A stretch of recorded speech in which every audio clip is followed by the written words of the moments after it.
Ever get this feeling like maybe the places we consider sacred, like they haven't always been seen that way? Yeah. Well, that's exactly what we're diving into today, looking right at the heart of Islam, Mecca, and Medina.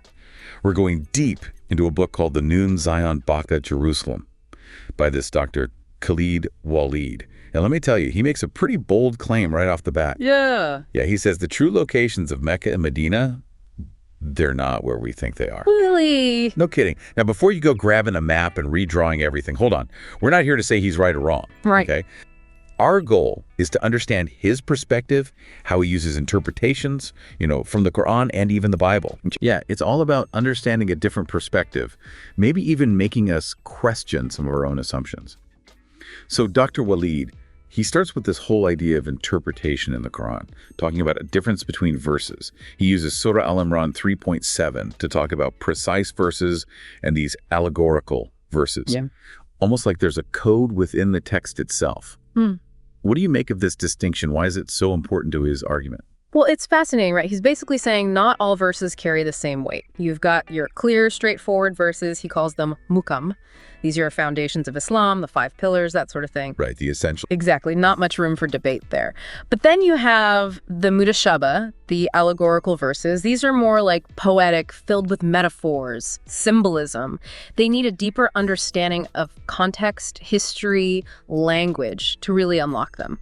I see. So there's more room for interpretation with these. Exactly. And that's where it gets really interesting, because who's to say which interpretation is right? So some verses are like a straightforward rule book and others are more open-ended, like poetry. Precisely. And get this, he even compares it to the Bible. Really? Yeah. Deuteronomy 29.29 talks about secret things belonging to God and revealed things for everyone else.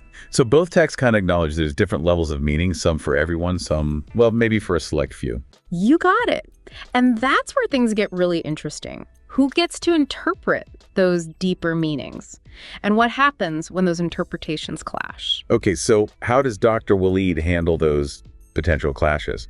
Well, he actually visualizes it, like a pyramid. The pyramid? Yeah, 3 levels. At the top, you've got muhkam, the decisive, the clear stuff. Okay, makes sense. Then in the middle, you have mutashabah, the ambiguous, allegorical stuff. Right, the stuff that's open to interpretation. Right. And then at the bottom, there's halal, which he says is permissible, open to interpretation in like a broader sense. So it's not just types of verses, it's like a map of how we understand our faith. Exactly. And he connects this to the whole idea of light, misguidance, and darkness. He's saying those who, reject the true message, they get trapped in the mutashabah, that middle ground.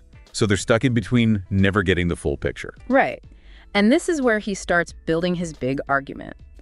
That the real, true, holy city, the heart of Islam, isn't Mecca, but a place he calls Baca Jerusalem. He's saying our understanding of where these cities are, it might be based on misinterpretations of these allegorical verses. Exactly. It's a bold claim. And it all stems from this idea of different levels of meaning within the Quran. Okay, so we're starting to see how Dr. Waleed connects these different levels of interpretation to this whole Baca Jerusalem idea. But where's the actual location? How does he pinpoint it? What evidence does he use? Well, he points to a bunch of verses in the Quran, but there's one that's super important. It's from Surah Al-Balad 90.1-3. Okay, and what does it say? It starts with Allah swearing by this city. Now, most people say this refers to Mecca. Right, that's the traditional understanding. Exactly. But Dr. Waleed, he says, no, it's talking about Baca Jerusalem. Wow, okay. So how does he back that up? He points to the very next line, which talks about being free of restriction in this city. Right, and you are free of restriction in this city. Yeah, that phrase is crucial for him. He says it refers to a specific time in the Prophet Muhammad's life, maybe where he was granted some kind of freedom or protection in Baca Jerusalem. Interesting. So he's connecting these interpretations to actual events in the Prophet's life. Right. He even links it to the conquest of Jerusalem, suggesting that maybe the Prophet could enter the city peacefully without any problems. So it's like he's building this case piece by piece, using the Quran, historical events, tying it all together. Exactly. And he doesn't stop there. He brings in the Bible, too. Oh, really? What part? He looks at Psalm 132.1314.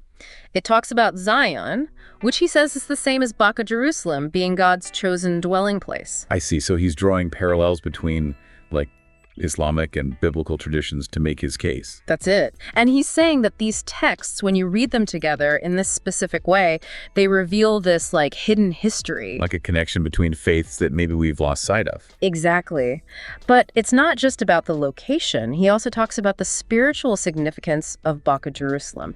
And that's where the whole noon thing comes in. Yeah, the noon in the title. I was wondering about that. How does that fit in? This is where it gets even more interesting. He goes to Surah Al-Qalam 68.1. It says noon by the pen and what they inscribe. Now, that letter noon, it's usually seen symbolically, right, but Dr. وليد, he takes it literally. He says noon is Baca, Jerusalem, straight up. He sees it as this city of knowledge, enlightenment. Hold on. A single letter is a key piece of evidence. That's a pretty bold claim. It is, but it all comes down to this idea that the Quran has hidden depths. He connects noon to the qalam, which means pen, and interprets that as like a symbol of knowledge, revelation. Because the pen is mightier than the sword, knowledge is power, that kind of thing. Exactly. He even points to Psalm 45.1 in the Bible, where it compares the tongue to a writer's pen. So it's like he's saying that the importance of language, of the written word, is something that connects these different faiths. Exactly. And it all comes back to Baca, Jerusalem, not just as a holy place, but also a center of learning. And this is where his interpretation of Abraham comes into play. Right, because it's not just the location of the cities he's reinterpreting, but the whole story of Abraham's journey. Exactly. He talks about the verses where Abraham is given a sacred house. Which is usually understood to be in Mecca, right? Right. But Dr. وليد says, no, it's in Baca, Jerusalem. And that's not all. There's more. He actually says that Mecca was forbidden to Abraham. Forbidden? Why? Because of the idolatry of the people there at the time. He even uses the phrase Gog and Magog to describe those who are blocking the way to the true holy sites. Gog and Magog, that's a term from both the Quran and the Bible, right? Yeah. Usually seen as like forces of chaos opposing God's will. So he's saying there's this like battle going on, not a physical battle, but a spiritual one between those who follow the true faith and those who are like leading people astray. Exactly. It's a pretty radical reinterpretation of a story that's central to both Islam and Judaism. He's really challenging people to rethink their whole understanding of religious history. He is, and it goes even further when he starts talking about the Hajj. The Hajj, you mean the pilgrimage to Mecca? That's the one. And this is where things get really interesting. The Hajj, that's like a core part of Islam. To say it's misdirected, wow, that's a big deal. It is. He's basically saying the Hajj, as it's been practiced for centuries, it's not going to the right place. So where does he say it should be? To Baca, Jerusalem. Wow. Okay, so how does he even begin to back that up? What does he use for evidence? He digs into the verses about the Hajj, the rituals, the meaning behind it all. He looks at the order of everything, the symbolism, and he says it lines up better with Baca, Jerusalem than with Mecca. Interesting. So he's really reinterpreting something seen as like utterly fundamental to the faith. And that's what makes Dr. وليد's work so thought-provoking. He makes you confront what you believe, why you believe it. It's not about just agreeing or disagreeing. It's about really examining your own understanding. Exactly. And towards the end of the book, he really emphasizes this idea of like active seeking of knowledge. He does talk about that a lot, doesn't he? He wants Muslims to be, and he uses this phrase, hunters of knowledge. Hunters of knowledge. I like that. Don't just accept what you're told, question it, dig into the text yourself, never stop learning, basically. It's like he's saying blind faith isn't enough. You have to engage with your faith, keep searching for a deeper understanding. Exactly. He even goes so far as to question the direction of the Qibla. You mean the direction Muslims face when they pray? That's the one. Right now it's towards Mecca, but he says maybe the true Qibla was originally towards Baca, Jerusalem. Wow. So he's really challenging some very deeply held beliefs. He is. And whether you agree with him or not, it's hard to deny that he raises some fascinating questions.